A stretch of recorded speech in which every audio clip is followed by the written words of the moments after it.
Hey you guys, welcome back to my channel.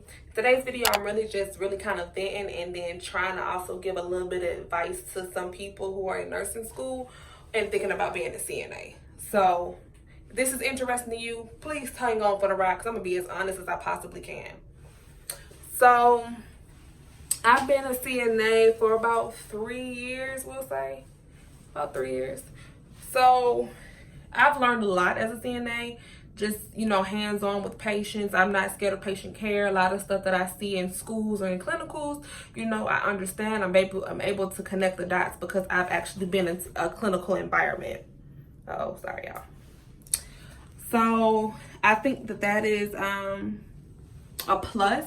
Plus, a lot of times if you're already working at the hospital and you graduate, a lot of times they will offer you a nursing job once you finish nursing school. But it does have some downfalls. So I really salute the people who haven't worked as well, who during nursing school decided to do something other than CNA, because a lot of times you can get burnt out. When I say burnt out, I mean burnt out quick. And the reason that is because sometimes you run into a nurse who is really, really lazy, who don't want to do anything but pass meds. So you're doing everything for that patient. That nurse will come in that room, pass those meds. That patient has to use the bathroom. That nurse will walk out that room and come and get you. Even if you're busy doing vitals or helping somebody else to the bathroom or doing a bath or doing a linen change, it doesn't matter. They're going to come and they're going to find you. Okay? If they see you walking down the hall, they will sit at the nurse's station and be like, hey, yeah, patient in room such and such called and they would like some ice water or a blanket. You see, I'm clearly busy. You're sitting at the nurse's station and you feel like you can't get up and get those things. So I think it's important to either do it, for a short period of time before nursing school to figure out if that's what you want, or right at the end of your nursing program. A few months away, you work as a CNA on a unit you want to be a nurse on. You still get to learn your hands-on skills. You get to learn how to treat your CNAs. You get to learn, the scope. You get to learn patient care. You get to learn, all of the ins and outs of the hospital. You get to learn all the ins and outs of cool things, because sometimes you'll find that cool nurse who will show you some stuff, and be like, hey, come look at this. It's pretty cool. Watch this. You might have that. But I would not say do it for a long time, because what I've heard, not just from myself, but from other techs who are at nursing school, they're burnt out. Like, they get to the point where they don't even know if they want to work at that hospital. And it's not like the nursing jobs are bad. It's just sometimes you run, or the job is hard. It's not hard. You run into some nurses or you run into some colleagues, because sometimes it's other techs who don't hold their weight, who don't pull their weight. So you are left with everything. You know what I mean? And it becomes overwhelming and too much. So that is my honest to God opinion. You can either try it for a few months before you start nursing school to figure out that's what you want, or even if you don't do that, you can shadow. But at the end, if you're looking for a nursing job, my best thing is a couple months before you finished, work as a CNA on the unit you want to be a nurse on. And stick it out. But don't do it for long. I promise you. It's going to make you second guess your whole life.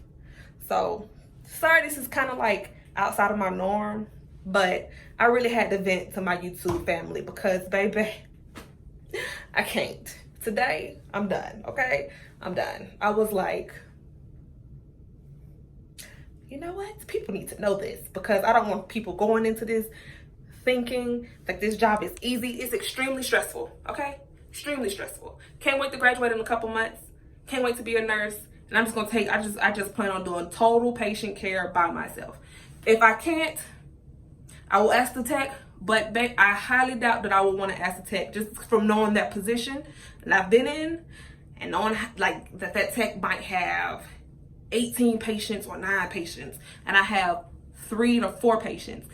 And there's no telling what that tech is doing, because that tech could probably have 3 or 4 nurses pulling her in, or him, in 3 or 4 different directions. People don't think about that. Is it that important that you can't do it? Jesus. So yeah, I'm sorry about my rant, but it's stressful. It's a headache. Okay. So take my word. Do your research. You can find it on blogs, on the internet. Do it for a short period of time. Okay. that's it. I'll see y'all soon. Okay, so this is like part 2, part 1.5 of the vlog. So I'm off work now, and I'm at home actually. But I just wanted to, answer a question, because I know I've had this question. If I hate being a CNA, will I hate being a nurse? No. You have to remember that the autonomy for a CNA and the autonomy for a nurse are completely different.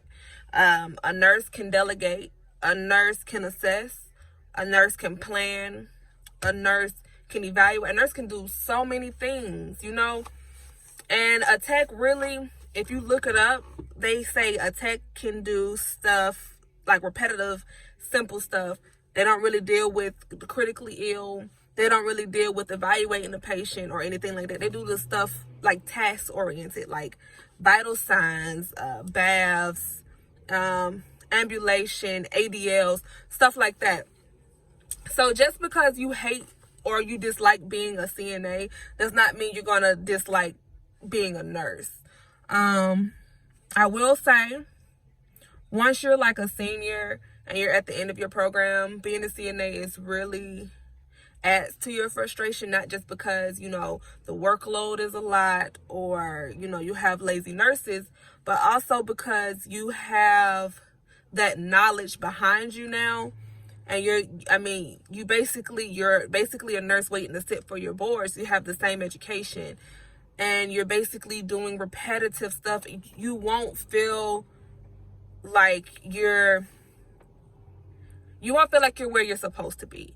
So it'll become annoying. Once you get what you need out of it, which is in a few months, how to work with nurses, how to talk to patients, just how to chart, just simple stuff.